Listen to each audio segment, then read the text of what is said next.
Nkoresha yego impano y'ubuhanuzi kabisa ya izindi indi mpano niyumvamo ni impano yivuga butumwa indi mpano niyumvamo ya gatatu ni impano yo gusengera abarwayi mu izina rya Yesu. Imana ije nkoreshamo imirimo n'ibitangaza nkabona indwara zikomeye zirakira imitima. Hari umubyeyi nagiye gusengera ahantu bita za Ngororero, icyo gihe nabaga mu Iburasirazuba. Ibaze kuva Iburasirazuba baragutegeye n'itike yabo uje ahantu bita Iburengerazuba muri Ngororero. Abandi byari byananiranye, ariko ngewe ndangije kavuga ati ibyo ari byo byose Imana yanjye yo ikora imirimo n'ibitangaza. Kabone naho uyu muntu bari kumubwira urupfu, ariko ngewe icyo ndi kubona ni ubuzima. Ezekiya Imana yamwongereye imyaka yo kubaho, yamwongereye Ezekiya imyaka yo kubaho. N'uwo muntu yagira gute? Yamwongerera imyaka yo kubaho. Narahageze ndasenga, yararagiye kwa muganga bamuha ibisubizo by'uko umutima we waboze, ariko ngewe nsenze wa mutima asubiye kwa muganga nyuma y'ibyumweru 2 bagira gute? Barawubura. Rero Imana yo gusengera abarwayi ndayikunda cyane, nayo mu izina rya Yesu. Imana ije banamo nanjye. Umutima wari wakoze iki? Wari waraboze. Umutima waraboze. Ubuhamya burahari, umukobwa we twajyanye ubuhamya arabufite. Upe kabisa nuko bimeze. Umutima waraboze, ariko Uwiteka abasha kubigorofanuza. Uwiteka aragukoresha, arankoresha. Uwo mutima uba muzima. Ubuzima buragangaza. Umuhamagare wizeye nicyo kintu ngusabye.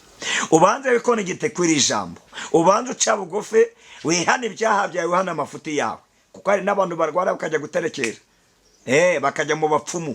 Ubanze wihana ubupfumu bwawe, guterekera kwawe n'ibindi byaha byose wakoze mu ubwo burwayi bwawe, n'ibyo bibazo byawe.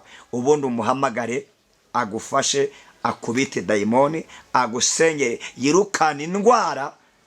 Urabona ukuboko k'Uwiteka. Kuko na Yesu ni nawe ukora ibitangaza. Twagiye tubona abantu biringiye imbaraga z'abapfumu, ariko izo mbaraga ntizagira icyo zimara. Tubona aho batuzanira ngo nitubasengere. Yesu akora imirimo n'ibitangaza. Twongeye kubasuza mu izina ry'umwami wacu Yesu Kristo. Amahoro y'Imana nabane namwe, nakagaruka kuri ndi umukristo. Twongeye kubahereza ikaze kuri YouTube channel ndi umukristo TV. Reka dusuze bene data muri mu Rwanda, Amerika, Aziya, Iburayi bwose, abantu bose bamaze kumenya ndi umukristo. Reka tubabwire ngo amahoro y'Imana nabane namwe cyane. Turabasuhuje tubabwira ngo mukomere, uko wakumva bimeze kose haracyari ibyiringiro. Haracyari ibyiringiro mushiki wanjye. Ushobora kumara imyaka urwaye, ufite iyo ngorora, ufite uwo mutwe mu nda hakurya, ufite ubwo bumuga, utisabiye, utiterereje, ariko ndaguha amakuru ndakubwira ngo humura, haracyari ibyiringiro. Ni mwene so Rabani wongeye kugaruka kuri YouTube channel ndi umukristo. Ntabwo rero ndi njyenyine, nongeye kubazanira umukozi w'Imana, umwana w'Imana. Uyu mubona imbere za kamera zandi umukristo, arasizwe n'umuhanuzi, afite impano nyinshi cyane kandi zitandukanye. Niba ufite uburwayi, ukaba ufite ikibazo cyakunaniye, muhamagare. Nimero ye turayishyira inyuma ku musozo ukurikira ikiganiro cyose. Umuhamagare, ndabizi neza azagufasha kandi muzagera kure. Imana izarema ibisubizo. Ku idayimoni nawe arebaho, ku burwayi butandukanye nawe arebaho. Nababwiye ko ni timu dukone gitana tugasenga. Nukuri ibyari binaniranye bigashoboka, kuko Imana yacu bya bindi uzi ko bitashoboka, mu Mana birashoboka. Ya ndwara yawe yananiye dogiteri runaka, wivuje mu bitaro by'ibu, reka musabe abasuhuze, abanza bibwire. Suhuza bene data kuri ndi umukristo. Murakoze mu izina rya Yesu Kristo wa Nazareti kongera kutwakira kuri icano ya ndi umukristo. Izina ry'Uwiteka Imana nirihabwe icyubahiro mu izina rya Yesu Kristo. Haleluya, amen. Nongeye kuvuga ngo yari yarabivuze, none dore irabisohoje mu izina rya Yesu. Nirihabwe icyubahiro. Amazina yanjye nitwa Nduwayezu Bernard, ndi umupapa, ndubatse, mfite umugore n'umwana. Mu izina rya Yesu Kristo, izina ry'Uwiteka Imana rihabwe icyubahiro. Gore abakobwa nyaboneka, murabona ni umupapa ukiri muto, yamaze nayo kuva ku isoko. Arafite madamu n'umwana. Imana ishimwe cyane, kandi ni byiza kubivuga, kuko hari n'abaza hano baje kwishushanya bakavuga ngo turi abasore, kandi ari abagabo bafite n'abana rwose. Ariko Imana ishimwe, kuko mwebwe muvugisha ukuri, kandi ntabwo mwabeshya ngo mbakundire. Kuko uyu muganira, uyu mukurikirana mwiganirwa n'umukozi w'Imana, nawe arakijijwe. kandi nawe yubaha Imana kandi akayitinya. Bernard rero uragarutse mu mavuta mashya, twari tugukumbuye kuri Ndi Umukristo. Abantu bitegekimwa aya mavuta uzanye. Ndagarutse mu izina rya Yesu Kristo Nazareti, iby'Imana bihora ari bishya, tuva mu bwiza tujya mu bundi mu izina rya Yesu. Uyu munsi mufitiye ubwiza cyangwa se message Imana imaye kugira ngo mwuzanire. Wari umaze iminsi uboshywe, wari umaze iminsi hari ibintu bifasha ubuzima bwawe, wari umaze iminsi hari ibintu ubona bitagenda neza muri makeya, ariko mwuzaniye ijambo rivuga ngo nubohoke kuko Imana ije kukubohora mu izina rya Yesu. Amen, amen. Ndabwira abashiki bacu na bene data, iryo jambo rivuga ngo nubohoke. Ubohoke, hari byinshi bikuboshye, hari indwara ikubaho ikagutindaho ikabira kuboshye igatuma ndamuvumo wakora, ariko humura ugiye kubohoka, ugiye gukira iyo ndwara yawe mu izina rya Yesu. Kugira ngo dutangire ibiganiro byacu neza, reka ngusabe kubanza gusenga. Reka dusenge. Imana mu izina rya Yesu. Mana Uwiteka niryo zina ryawe, twongeye kugushima ndetse no kuguhimbaza.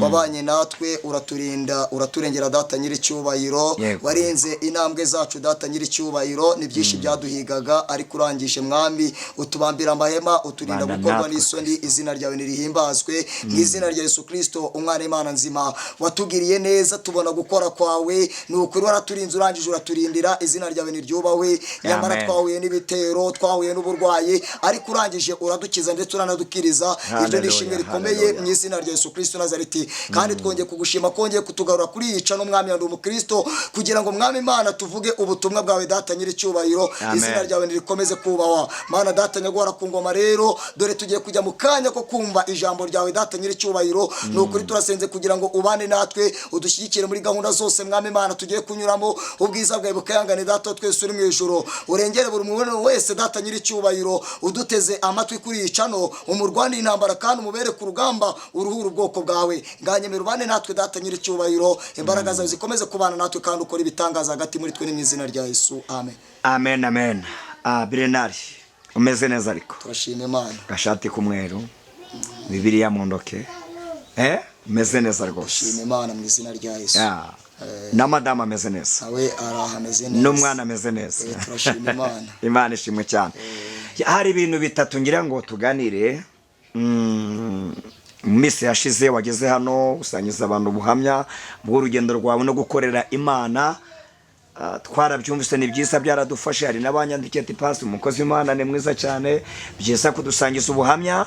Nukuri hari abantu byafashije. Yego. Mana nihabwe icyubahiro. Yakugeza sahizi ninge biki byaba byarakugoye mu murimo w'Imana, kuko abakozi Imana tugira byinshi biduca indege bishaka kutunaniza. Ninge biki byaba byarakugoye ku buryo wabigezemo kumva mu by'ukuri kumva Imana isa naho iri kure yawe?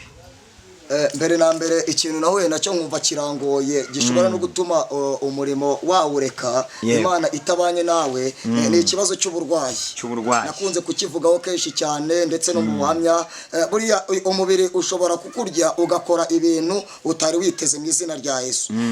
Ikintu cyangoye mu mateka y'ubuzima bwanjye ni uburwayi, nibwo bwanjyanye kure muri makeya. Ni uburwayi. Kumenya iyo ndwara yari ikaze? Yari ikaze cyane. Niba atari ibanga, ni indwara zandura, ni indwara zino z'iki gihe tuvuga ngo z'abarozi n'ibiki.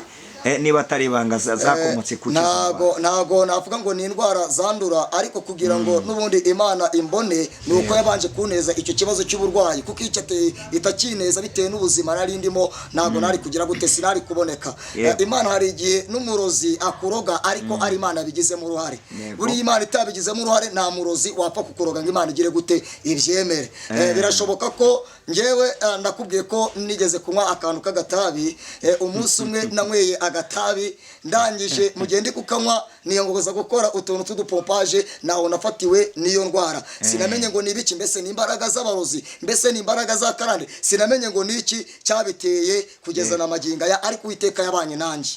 Uwo munsi nabonye, uwo munsi nari nzi ko butari buke, muri makeya narapfuye, ndangije ngira gute ndazuka, ariko mbona Imana ibanye nanjye muri urwo rugendo. Yego.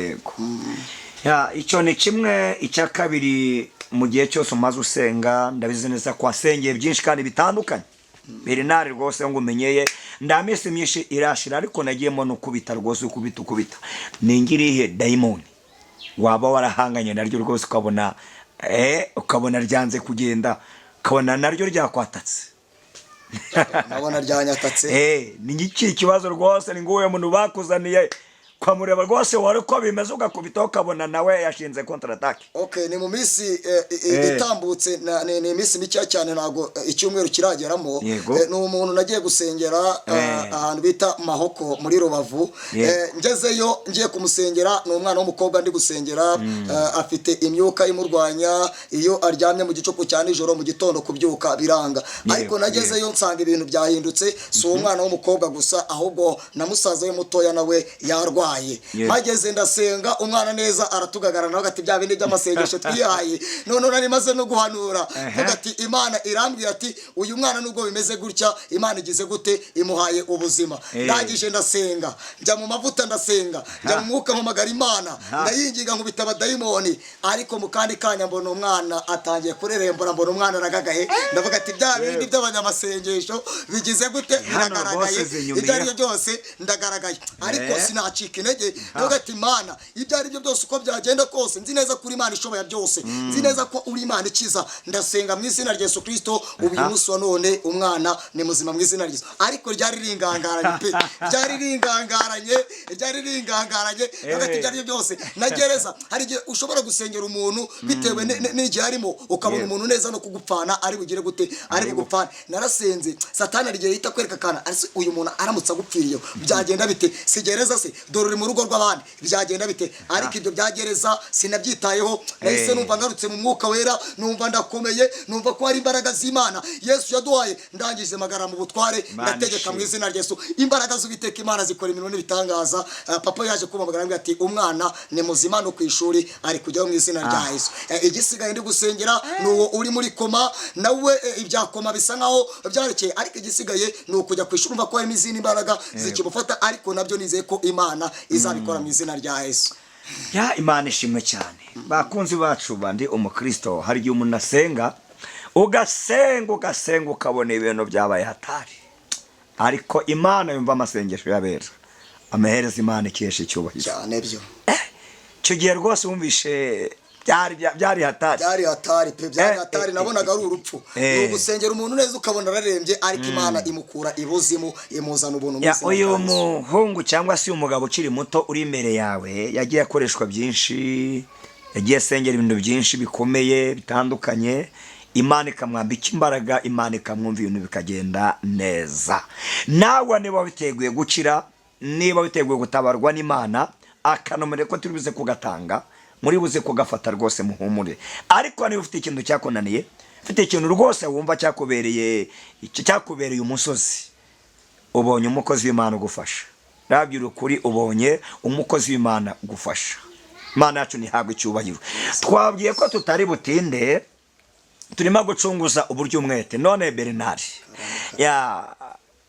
mu mbana Imana yatanze nakubonye uri umuvugabutumwa uri umuhanuzi senyera indwara zigurumana navuga ati izi mpano ibyo byose nta gupapira kuri bo ni impano zingahe uzitubwire ni zingahe impano ya mbere numva niyumvamo kandi nakunze cyane hingira no mu murimo w'Imana nakunze ubuhanuzi kuko ubuhanuzi nibwo bwangiza uwundi we uyu munsi impano y'ubuhanuzi ndayikunda mu izina rya Yesu ndangura umuhanuzi ni impano yawe ku buryo nduwishidikanya ndi umuhanuzi kabisa impano yanjye nago njya nyishidikanyaho kuko ikibinyizeza ni imirimo n'ibitangaza mu izina rya Yesu Imana igenda igukoresha Imana igenda inkoresha yego impano y'ubuhanuzi kabisa ya izindi indi mpano niyumvamo ni impano y'ivugabutumwa indi mpano niyumvamo ya gatatu ni impano yo gusengera abarwayi mu izina rya Yesu Imana ijye inkoreshamo imirimo n'ibitangaza nkabona indwara zikomeye zirakira imitima hari umubyeyi nagiye gusengera ahantu bita za Ngororero icyo gihe nabaga mu iburasirazuba ibaze kuva iburasirazuba baragutegeye n'itike yabo uje ahantu bita iburengerazuba muri Ngororero abandi byari byananiranye ariko ngewe ndangije navuga ati ibyo ari byo byose Imana yanjye yo ikora imirimo n'ibitangaza kabone naho uyu muntu bari kumubwira urupfu ariko ngewe icyo ndi kubona n'ubuzima Ezekiya Imana yamwongereye imyaka yo kubaho, yamwongereye Ezekiya imyaka yo kubaho, n'uwo muntu yagira gute yamwongerera imyaka yo kubaho. Narahageze ndasenga, yararagiye kwa muganga bamuha ibisubizo by'uko umutima we waboze, ariko jewe nsenze wa mutima asubiye kwa muganga nyuma y'ibyumweru 2 bagira gute barawubura. Rero Imana yo gusengera abarwayi ndayikunda cyane nayo mu izina rya Yesu. Imana ije banamo nanjye. Umutima wari wakoze iki? Wari waraboze. Umutima waraboze. Waraboze. Ubuhamya burahari, umukobwa we twajyanye ubuhamya arabufite, upe kabisa nuko bimeze. Umutima waraboze ariko Uwiteka abasha kubigorofanuza. Uwiteka aragukoresha. Arankoresha. Uwo mutima uba muzima. Ubuzima buragaruka. Size Imana imumugisha no mubyeyi unkunda cyane mu izina rya Yesu. Uyu munsi arahari. Arahari. Yaza kwemera ko tumuhamagara. Bari baramuhaye igihe cy'ibyumweru 2 ko agomba kuba ibye byarangiye. Uje agahanura ati gupfa arapfuye, uje agahanura gupfa arapfuye, ariko ngewe nza mu yandi mavuta avuguruza mu izina rya Yesu. Ndangije navuga ngo nubeho mu izina rya Yesu Kristo. Ezekiya yerekeye ivure, amaze kwerekera ivure, Imana imwongerera igihe cyo kugira gute cyo kubaho mu izina rya Yesu. Nzira muri ayo mavuta mu izina rya Yesu Kristo, guturuka iburasirazuba kazi burengerazuba. Abandi bahanuye urupfu, ariko waje guhanura ibinyuranye. Urumva ko ni ibintu biba bitangaje cyane. Umubyeyi uyu munsi wa none ni muzima, amaze umwaka kandi yarupfa bigaragara ko yapfuye. Ayo na amavuta badasanzwe cyane, na amavuta adasanzwe. Amavuta n'imbaraga kuri wowe. Mbabasize Imana zikomeze zigumane nawe. Numva aragiye ukoreshwa byinshi bitangaje. None tukiri mu wo murimo wo gusenya Imana, nta muntu waba warasengeye cyangwa se wamuhanuriye ariko ukabona baba twita ngo abapinzi ndabwo warawe n'icyo giherezo ugira abagupinga kandi ndacyo utakoze ngo kiranukire Imana. Abapinga bo ntago babura, burya nta n'umuhanuzi wemerwa iwabo. Na Yesu yaje mube ariko abendi bamwemera. Yesu yaraje kore ibitangaza ariko batajya kubaho n'umutware wa Zerubabeli. Ni benshi twagiye tubana nabo tukabasengera, babona ibisazi bikize ati uyu ni muntu cyituzi wa wundi wa handi ubasha gusengera ibintu by'ibisazi bigakira. Uyu ni muntu ki? Ni muntu ki usengera indwara bikagira gute zigakira. Ubwo rero urumva ko muri ako kanya abantu bagiye bagira gute babishidikanyaho, batekereza ku mpano ese zaturutse uyu muntu azivanye hehe. Abantu bagiye babishidikanyaho cyane, ariko Imana irakomeza iradushyigikira mu izina rya Yesu Kristo. Nk'abantu yenda uvuze gutekereza ku mpano yazikuriye he, nice wasangiza abakunzi bacu bamwe babona Imana yakoze mu mwanya wo gushima Imana bagatangira ngo uri imbanda afite yazikuye kuzimu akorana n'ikuzimu, niki wababwira? Icyo nababwira mbere na mbere, twebwe dukorera Imana niyo twizeye mu izina rya Yesu. Imana yaduhaye agakiza, twebwe twari abo gupfa ntitwari ubwoko bitewe n'imbaraga z'ibisekuruza, bitewe n'imbaraga za karande, ariko Imana yaduhinduye ubwoko mu izina rya Yesu. Ibyacu ntibyari bifite ishusho ariko Yesu yabihaye ishusho. Imiryango yatuvuyeho ariko Yesu aratugarura. Niyo mpamvu uko bavuga kose ntabwo twebwe twacika intege, turamaramaje mu gukorera uyu mwami mu izina rya Yesu. Cyane cyane ko hari n'abakozi b'Imana bakoze ubu butumwa ariko bararwanwa. Ba Petero bararwanyijwe babaziza ubutumwa, ba Paulo bararwanwa babaziza ubutumwa. Rero twebwe turamaramaje kuvuga ubutumwa. Bavuga ko tudakorera Imana, bavuga ko dukorera izindi mbaraga, ariko twebwe tugize gute turamaramaje. Icyo tuzi neza nuko Imana yacu igize gute ihari mu izina rya Yesu, kandi yatubikiye ingororano izaduhereza n'ubugingo bora mu izina rya Yesu. Twebwe turi mu isi nk'abazayivamo, iwacu ni mu ijuru. Amen, amen. Niki wabwira abantu bihebye barwaye bagatinda kukira, kwari iyo umuntu arwara kiri kwita ku bitaro kwanuza ku mavuriro twumva hano mu gihugu ngo arakomeje ariko asanga indwara zaranze, ni ibihe byiringiro wababwira? Nibizera Imana. Muri aka kanya mbazaniye ijambo rivuga ngo buhoka mu izina rya Yesu. Haleluya. Nzanye ijambo rivuga ngo buhoka mu izina rya Yesu. Birashoboka ko uwo muntu amaze iminsi afite ikibazo cy'uburwayi, ariko Yesu akora ku ndwara zigakira mu izina rya Yesu. Matayo ibice byaho 8 umurongo wa mbere niho hari ijambo Yesu yasanze umubembe, ngarangije ngarambura ukuboko amukoraho ati ndabishaka kira. Uwo mwanya umubembe arakira. Nawe Yesu yagukiza. Umaze igihe mu bitaro, umaze igihe urwaye, ibyaho ubona byarayoberanye, ubona mese nta gisigaye ngo ugire gute wipfire, ariko reka mbanze nkubwire ngo nagupfa guhari, wakire kubaho kuko Yesu yiteguye kukubohora mu izina rya Yesu. Imana ishimwe cyane. Ngo abo bantu bamaze iminsi barwaye tubabwire ngo nibabohoke mu izina rya Yesu. gukira, Yesu aje kubabohora. bikonegite kuri isengesho, bikonegite kuri ijambo, bagiye kubona Imana. Ndi mu mavuta avuga ngo bohoka mu izina rya Yesu. Haleluya, Ku mbaraga izo arizo zose zigufashe bohoka. Nta mbaraga ziri hejuru y'imbaraga z'Imana. Uyu mukozi w'Imana ndamubatuye, umuhamagare wizeye, udafite gushidikanya, uko byagenda kose urabona ukuboko kw'Imana. Ibiganza bya Yesu biracyakora ibitangaza. Umuhamagare wizeye, nicyo kintu ngusabye. Ubanze wikonegite kuri ijambo, ubanze uca bugufi, wihana ibyaha byawe, wihana amafuti yawe, kuko hari n'abantu barwara bakajya guterekera, bakajya mu bapfumu. Ubanze wihana ubupfumu bwawe, guterekera kwawe, n'ibindi byaha byose wakoze mu ubwo burwayi bwawe, n'ibyo bibazo byawe. Ubundi umuhamagare agufashe, akubite dayimoni, agusengere, yirukana indwara, urabona ukuboko k'Uwiteka. Kuko na Yesu ni nawe ukora ibitangaza. Twagiye tubona abantu biringiye imbaraga z'abapfumu, ariko izo mbaraga ntizagira icyo zimara. Tubona aho batuzanira ngo nitubasengere. Yesu akora ibintu n'ibitangaza, bashima Imana mu izina rya Yesu. Uwa ku mupfumu byanze, muganga yabonetse. Imbaraga za Yesu. Uwo kwa muganga byanze, imbaraga za Yesu, imbaraga z'Imana zabonetse mu muhungu wacu. Ubwo rero ndabararitse, umuhamagare, ariko mubanze mwihane. Berenaje, turagushimiye, ariko ntabwo twagusezerera ngo utahe utababwiye ijambo ry'Imana, nubwo yaba iminota 3 cyangwa 5. Ubundi ijambo ry'Imana niryamamare, rikabageraho, ko ni naryo twizereramo tugakira, ni naryo riduha gukiza indwara, ni naryo riduha gutegeka dayimoni zigahunga, Imana yacu igahabwa icyubahiro. Amina. Sawa, karibu n'umwanya w'ijambo ry'Imana, turakwakira. Mureke dusomane amagambo y'Imana tubona muri Yeremiya, igitabo cy'umuhanuzi Yeremiya mu izina rya Yesu Kristo, ibice 40 umurongo waho,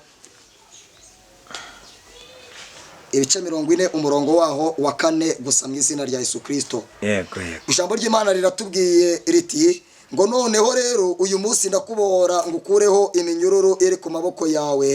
Nushaka tujyana i Babuloni uze tugende, nzakugirira neza. Ariko nidashaka tujyanayo, wirorerere, dore igihugu cyose kiri imbere yawe, aho ubona hakuboneye abe ariho ugana mu izina rya Yesu. Haleluya.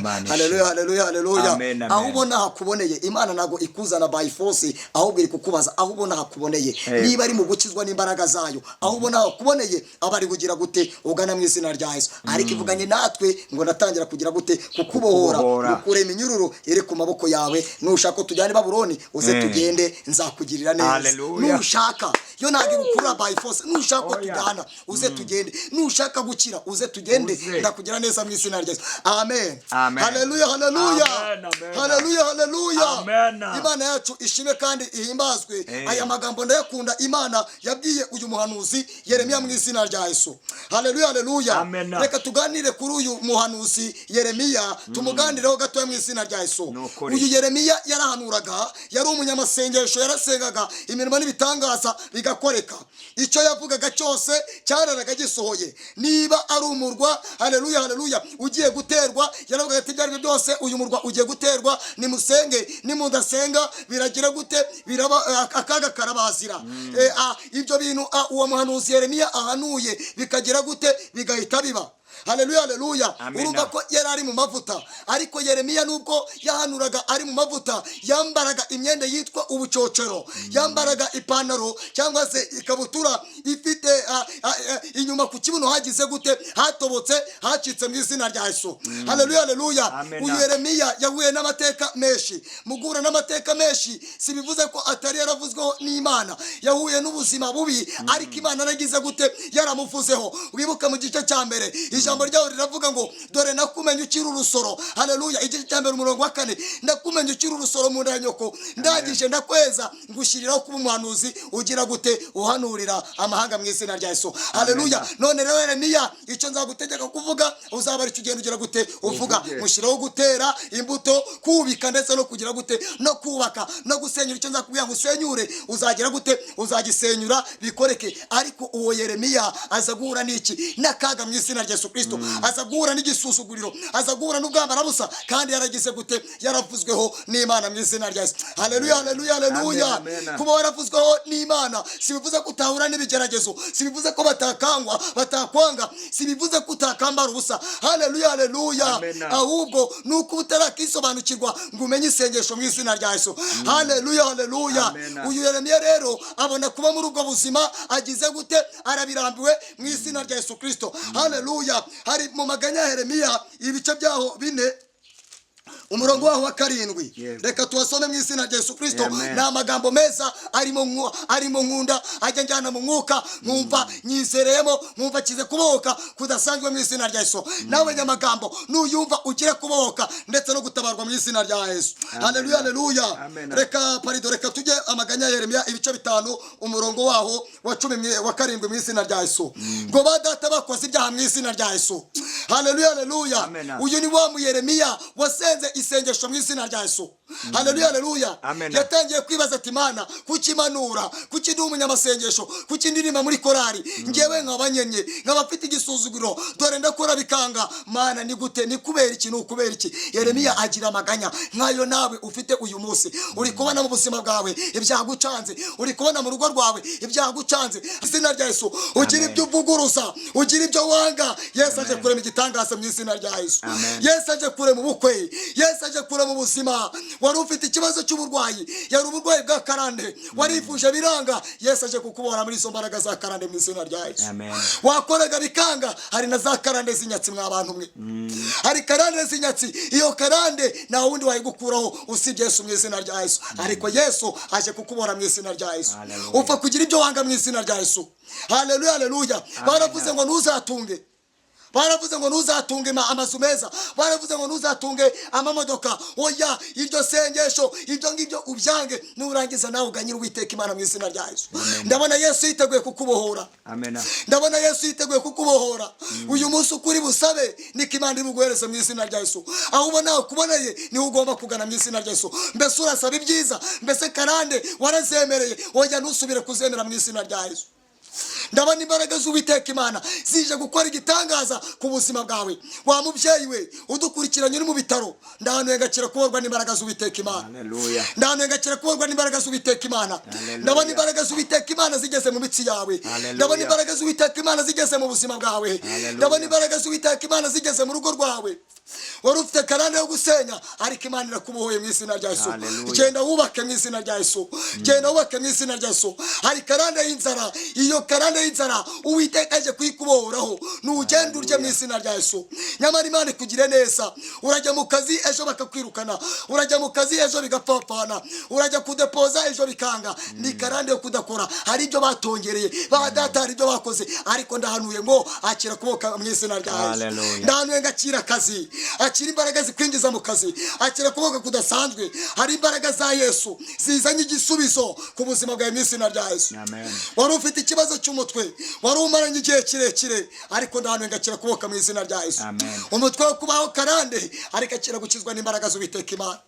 Nyamara ifeza n'izahabu ntabyo mfite, ariko icyo mfite nakiguha mu izina rya Yesu. Haguruka ugende, haguruka utabarwe, haguruka winjire mu mugisha, haguruka winjire mu mugabane wawe. Haleluya, haleluya. Baravuze ngo ntuzubaka, ariko manuye kubaka mu izina rya Yesu. Manuye kubaka kubw'imbaraga z'Uwiteka Imana. Akira ubutabazi aho dukurikiranye.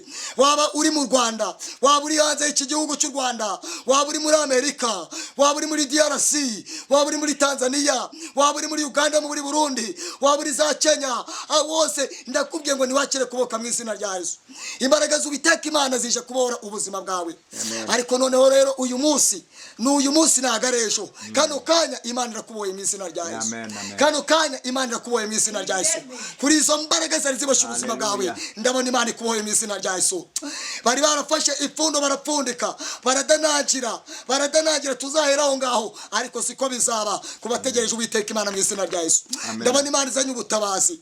Nakubwiye ngo akira kubohoka, akira kubohoka kudasanzwe, akira kuborwa n'imbaraga z'Uwiteka Imana mu izina rya Yesu Kristo. Usomye Yeremiya ibice 35 umurongo wa 6 ubyumvamo neza, kuko badata bo nibashaka ko hari kiza kizakubaho, nta mazu meza bashaka kuzajyamo, nta gucuruza bashaka kuzacuruza, ariko Imana wiringiye ya yindi usenga ije kubohora ubuzima bwawe kandi ije kugutura uwo mutwaro wazakarande mu izina rya Yesu. Akira ubutabazi bw'Uwiteka Imana. Manuye kubohoka mu izina rya Yesu. Niwakire kubohoka mu izina rya Yesu. Wari uri mu bitaro wabona guri kukuka kanyuma, wowe uradukurikiranye, uwo rukurikiraniye icano zomene taya controle, Imana igukozeho mu izina rya Yesu. Rabazene wayasika mangu yasika, kandi utanze ubuhamya kubw'imbaraga z'Uwiteka Imana mbona zigeze ku buzima bwawe. Haguruka ku gisasiro, from now haguruka ku gisasiro, kano kanya haguruka ku gisasiro, haguruka kuri ko gisasiro. Yesu arakubohoye, akira gukira, bandi gwaye ubuhumekero za bomboni bandi zigukuyemo, akira ubutabazi. Raba tota kaya zenebo yasika lelebo yasika dota ya zomeni, akira gukira, wisabiraga gupfa oya ntabwo ugipfuye, Imana iragukijije, igeze mu nda yawe ndetse n'umugongo wawe igezemo. Ndabona imbaraga z'Uwiteka Imana zigukandakanze, ndabona imbaraga z'Uwiteka Imana zigukandakanze. Akira gukizwa n'imbaraga z'Uwiteka Imana, akira kuborwa n'imbaraga z'Uwiteka Imana. Ubwo burwayi ntabwo bukikwishe, ahubwo bugiye gutuma izina ry'Uwiteka Imana rihabwa icyubahiro, Shima Imana mu mutima wawe, uvuga ngo Imana irambohoye, kandi koko kano kanya ndabona Yesu akubohoye, ndabona Yesu aciye iminyururu. Waba uri mu bitaro, nukuri Imana ikugiriye neza. Zomeni zene waya uryamye mu gitaro Gisenyi, ndabona Uwiteka Imana akugiriye neza, agukuye muri ibyo bitaro. Nutaye kuko imbaraga z'Uwiteka Imana zigwaye gutaha, zikaba zikubohoye kuri iyo ngoyi kubw'imbaraga z'Uwiteka Imana. Zenebo yasika mangu yasika, ndatangira kukubohora. Uyu munsi wa none warashoye amamiliyoni arimo arahomba, n'andi mafaranga wari ufite wabona gufite ubwoba bwo kuyashora. Uyu munsi wa none Imana irambwiye ngo ikuboye kuri iyo nyatsi, nugende ushore mu izina rya Yesu Kristo. Kandi ndabona utanga amashimwe, ndabona uvuga imbaraga z'Uwiteka Imana, genda ushore mu izina rya Yesu. Imana iguhaye umugisha, oya ntabwo uzongera guhomba. Zari imbaraga bohera ubuzima bwawe, zari imbaraga za karande, ariko Imana igukuye muri izo mbaraga zigisekuruza mu izina rya Yesu. Imana ikugabisha amafaranga, Imana ikugabisha umugisha. Hoye ugiye gukora byemere, hoye ugiye gutera imbere byemere. Imana ishigikira imishinga yawe, ibitekerezo byawe. Satani rero yapfapfanyije, ariko Uwiteka aje kukugira neza. Manuye kuboka mu izina rya Yesu, wowe ufite ikibazo cy'uburwayi, dore urwaje abana ntibakijya kwiga ngo bigende neza kubera uburwayi, kubera imbaraga za karande, kubera imbaraga z'abarozi. Hari na karande zituma abantu bakuroga. Ndabona Uwiteka ibyo aje kubikuraho. Uwo muraba nonaha ukidukurikiranye, nonaha urimo twumva, uwo muraba ufuyeho. Izere kubohoka, izere ubutabazi. Ndabona imbaraga z'Uwiteka Imana zibohoye abana bawe, kandi zibakuye aho Satani yabashyize mu izina rya Yesu. Mwakira ubutabazi bw'Uwiteka Imana. Ariko noneho rero uyu munsi ndatangira kukubohora, ngukureho iminyururu iri ku maboko yawe. Nushaka tujyana i Babuloni, uze tugende, nzakugirira neza. Soje mvuga ngo nimwakire kubohorwa n'imbaraga z'Uwiteka Imana. Imana irakubohoye kandi kugiriye neza. Niwakire ubutabazi mu izina rya Yesu. Ibyari bikuboshye birekuje ubuzima bwawe, karande zari zikuboshye zirekuje ubuzima bwawe. Nawe ndavugana nawe wari ufite ikibazo cy'umutima, umutima wo gusimbukaga. Zomeni zene waya, Imana ihagaritse indwara y'umutima mu izina rya Yesu. Wowe udukurikiranye, Yesu akoze ku buzima bwawe. Niwakire ubutabazi kandi wakire kubohorwa n'imbaraga z'Uwiteka Imana. Niwakire kubohorwa n'imbaraga z'Uwiteka Imana. Zende wayasika mangu yasika, wowe udukurikiranye wari uboshywe na karande, hari ibyo baterekeye ku buzima bwawe ngo uzasare, ariko aka kanya oya nagusara mu izina rya Yesu. Wari ufite amafaranga, ariko amafaranga uyaburiyemo amahoro bitewe n'ibyo batongeye ubuzima bwawe, ariko akira kubaho, wakira ubuzima. Ukitwumva wizere gusa, uratabaye. Ndabona utabawe kuko ikiganza cy'Uwiteka Imana gikoze ku buzima bwawe. Niwakire kubohoka mu izina rya Yesu Kristo, kandi mwakire ubutabazi, mwakire neza ijambo ry'Uwiteka Imana mu izina rya Yesu. Amen. Urakoze cyane mukozi w'Imana. Imana ikomeze gutindana nawe, imbaraga n'amavuta kuri wowe, ubwiza bw'Imana bukomeze bukayangane kuri wowe. Reka tubwire abakunzi bacu kuri ndi umukristo nakagaruka. Mukozi w'Imana araje vuba kandi ntabwo ari butinde. Reka tumusabe abahereze akanomero kiwe kugira ngo abashaka gusengana nawe, bashaka kuvugana nawe, mushobora kumubona nawe. Ni karibu mukozi w'Imana. Murakoze. Nimero yanjye ni 079 yego nanone 9 47 18 37 mu izina rya Yesu. amen amen. Ongera subiremo 07 nanone 9 47 18 37. murakoze. Amen amen. Urakoze cyane ngo usengera abakunzi bacu dusoze. Mana turagushimye uburyo ubanye natwe, uradushyigikiye kandi ukoze ibikomeye mu izina rya Yesu. Twamaze kwizera neza ijambo ryawe, gukira twakize, gutabarwa twatabawe mu izina rya Yesu Kristo Nazareti. Ni ukuri nyagora ku ngoma Imana, hari byari biturambiye, hari za karande, hari imigozi, hari uburwayi, ariko ibyo byose twizeye neza ko mwami ubitubohoyemo data nyiri cyubahiro. Hari abari babuza amahoro, abo ngabo uhaye amahoro data nyiri cyubahiro. Izina ryawe nirishime kandi rihimbazwe. Ijambo ryarambwe ngo icyo uvuze kiba kingana n'icyo ukoze mwami. Ni ukuri ukoze imirimo n'ibitangaza hagati muri twe mu izina rya Yesu Kristo. Izina ryawe nirihabwe icyubahiro mu izina rya Yesu. Mwami Mana rero dukomeje gusengera abantu bose badukurikiranye kuri cano ya Ndi Umukristo, kugira ngo bahabwe umugisha nawe, batabarwe nawe data nyiri cyubahiro. Abari barwaye by'umwihariko ukomeze kubakiza, abari bafite intambara ukomeze kuzicogoza uzikureho mu izina rya Yesu Kristo. Ukomeze gutanga amahoro ndetse n'umugisha, utanga ibitunga ubwoko bwawe ndetse n'uburinzi, utange kurama mu izina rya Yesu. Niko mbasengeye mu izina rya Yesu, amen amen amen. Urakoze cyane, Imana iguhe umugisha.